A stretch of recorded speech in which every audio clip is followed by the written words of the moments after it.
नमस्कार मंडळी, मी पूजाच मॅजिक किचनमध्ये पुन्हा तुम्हा सर्वांचं गोड खमंग आणि खुसखुशीत स्वागत। आज मी तुम्हाला माझ्या घराच्या जवळील शेतात घेऊन आली आहे। भरपूर आंब्याची झाडं आहे, चैत्र महिना लागला आहे, त्यामुळे आंब्यांना भरपूर अशा कैऱ्या लागलेल्या आहे। या कैऱ्या बघून असं वाटतं काय बनवावं आणि काय नाही। यासाठी आपण विविध रेसिपीज अगोदरही शेअर केलेल्या आहे।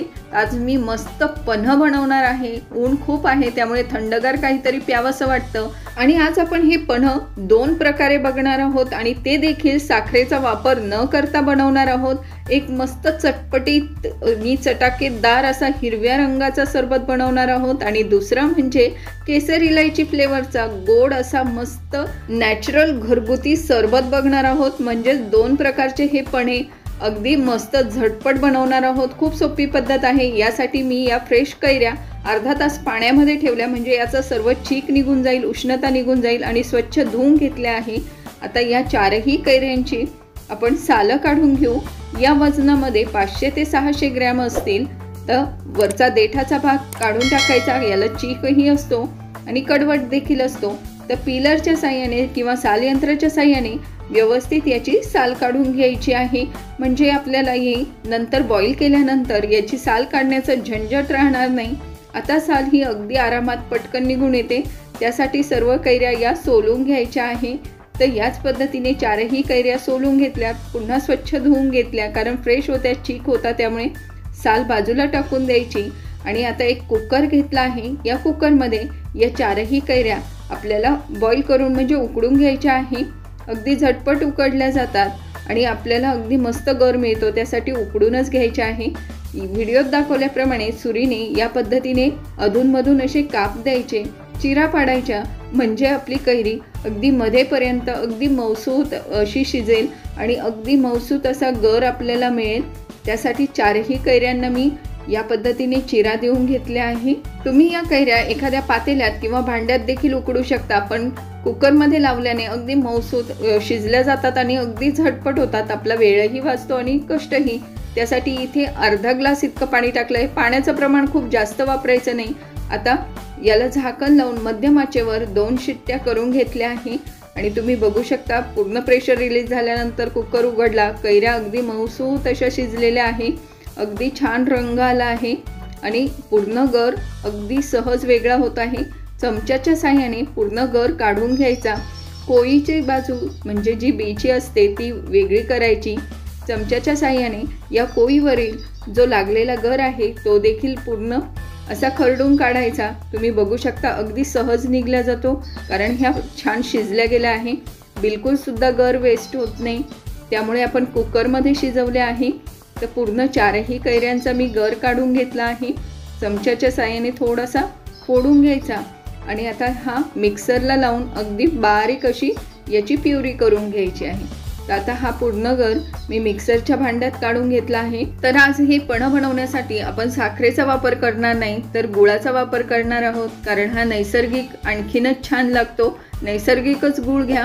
मग आता इथे 1 वाटी इतकं गुळ घेतला आहे, बारीक करून घेतला आहे आणि अगदी पाव छोटा चमचा इतकं मीठ टाकलं आहे। इथे मी अगदी थोड्या पाण्यामध्ये 7-8 केसराच्या काड्या टाकल्या होत्या, भिजवण्यासाठी गरम पाण्यात टाकल्या होत्या।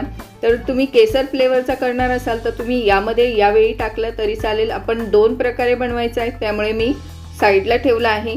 आता याची मस्त फाईन अशी प्युरी तयार झाली आहे।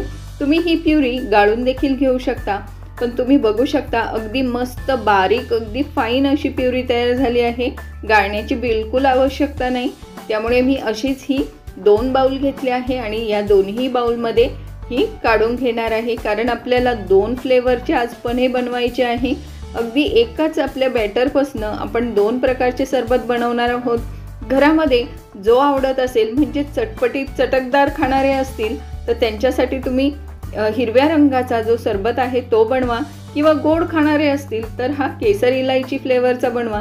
आता हे केसरचं पाणी जे आहे केसरच्या काड्यांसहित यामध्ये टाकलं आहे, याने आपल्या सरबताला रंग खूप सुरेख येणार आहे आणि केसरामुळे चव देखील खूप छान लागणार आहे। अगदी थोडासा पल्प आहे, त्यामुळे मी 2 चिमूट किंवा अगदी पाव छोटा चमचा इतकी वेलची पूड टाकली आहे आणि व्यवस्थित मिक्स करून घ्यायचं। रंग बघू शकता किती सुरेख झाला आहे, अगदी पिकलेल्या आंब्यासारखा।